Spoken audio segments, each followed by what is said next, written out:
personnage, il nous fait penser à un autre personnage. Enfin, je ne sais pas si vous êtes d'accord avec moi. Bah, dites-le. Qui tu penses? À qui je pense? Si je vous dis, c'est un peu Kate of Sheffield à la place de Mare of Easttown, en Mais fait. bien sûr. La série Kate Winslet. La série Kate Winslet, on repense à ce personnage-là. Et en même temps, Kate Winslet est arrivée après Happy Valley. Donc, est-ce que c'était pas une manière aussi de faire revivre Kate et de dire, c'est très bien Mare of Easttown, c'est très bien les Américains. De reprendre mais, le flambeau. On va reprendre le lead les Anglais parce qu'on était quand même les premiers à faire ça. On était le premier à créer ce genre de personnage et à s'intéresser à une petite ville. Charles. C'est vrai que c'est une vraie famille. C'est un peu une cousine déjà de Fargo, de Frances McDormand dans Fargo.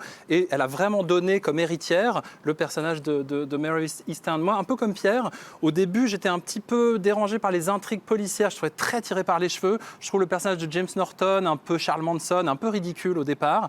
Et puis, en fait, la mécanique se met en route. C'est ouragan incroyable qu'est ce personnage avec son gilet jaune, qui est un peu comme une super-héroïne. D'ailleurs, à un moment, James Norton fait une évasion, on le compare à Spider-Man. Il y a un côté comme ça super-héros.